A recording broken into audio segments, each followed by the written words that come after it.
जो अगर आप कर चुके हैं तो आंसर देख लीजिए, it will be 1600 ohm. Question क्या है?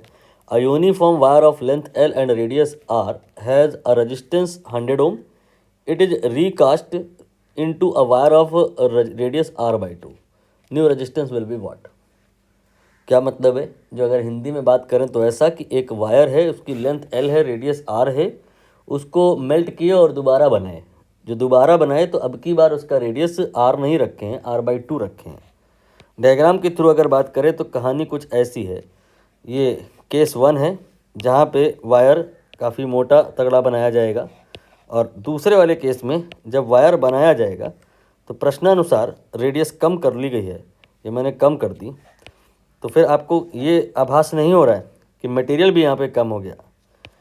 मटेरियल उतना ही है, उसी वायर को मेल्ट किया और दोबारा बनाया, रीकास्ट लिखा है ना। तो फिर ये वायर पतला कैसे हुआ? दरअसल जब दोबारा ये बनेगा तो ये लेंदी बनेगा, लेंथ ज़्यादा रहेगी। Can you guess how much will be lengthy this time? इसके लिए आपको थोड़ा बेसिक पे आना पड़ेगा कि जो डेंसिटी होता है, जो मास होता है, जो वॉल्यूम होता है, ये चीज़ें यहाँ पे चेंज नहीं करेंगी।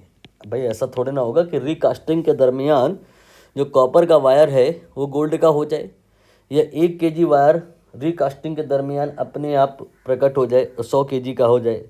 मास, डेंसिटी, वॉल्यूम कुछ भी चेंज होने नहीं जा रहा है। वॉल्यूम जो होता है वो A इंटू एल होता है। एरिया और लेंथ का जो प्रोडक्ट होता है वो यहाँ पे चेंज नहीं होने जा रहा है। इसका मतलब ये है कि अगर इसमें से कोई एक चेंज हुआ तो दूसरा उसी अकॉर्डिंग चेंज होगा, ताकि प्रोडक्ट कांस्टेंट रहे। अब यहाँ पर एरिया चेंज हुआ है, वो कैसे पता चला? रेडियस का है आर बाई 2 है।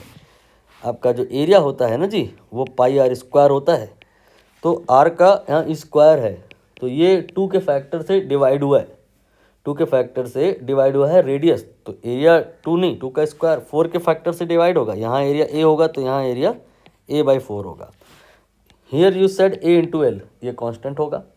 तो यहाँ पर अगर एक कोई चीज़ 4 के फैक्टर से डिवाइड हुई है तो दूसरी 4 के फैक्टर से मल्टीप्लाई हो जाएगी। मतलब अगर इसकी लेंथ एल है तो आपने प्रूफ कर दिया इसकी लेंथ 4L होगी। Now resistance in case 1, R is equal to rho l by a, formula लगा रहा हूँ मैं। रो एल की जगह एल और ए की जगह ए, बट दूसरे केस में R will be R dash, resistivity वही रहेगा, length become 4L and A become a by 4। यहाँ पर आएगा ये 16 रो एल बाई ए, और रो l by A was what? Original resistance, तो ये 16R आ गया, और R की वैल्यू ओरिजिनल रेजिस्टेंस इन्होंने बताया था दैट वाज 100। तो यहाँ पर 16 इंटू 100 आ गया, आंसर भी आ गया, और तरीका भी सही था। वो एक अलग बात है कि बुक में आपको ऐसे नहीं हो सकता है मिले, वहाँ सीधे बताया जाएगा कि R प्रोपोर्शनल टू 1 की पावर 4 होता है, जो कि बिल्कुल सही है, और आपको ऐसे ही करना है। ये मैंने बेसिक बताया, और आपको मैंने होमवर्क दिया क्या, कि ये साबित करिए कि जो अगर रेडियस आपकी हाफ हुई है तो रेजिस्टेंस 16 गुना होगा यूजिंग दिस एक्सप्रेशन। इसको डिराइव करिए, ये आया कहाँ से, इसको याद करना है, बिल्कुल ठीक बात है, लेकिन इसको डिराइव भी करना आना चाहिए। वो डेरिवेशन ये जो मैंने सब बताया है इसके अंदर ही हिडन है।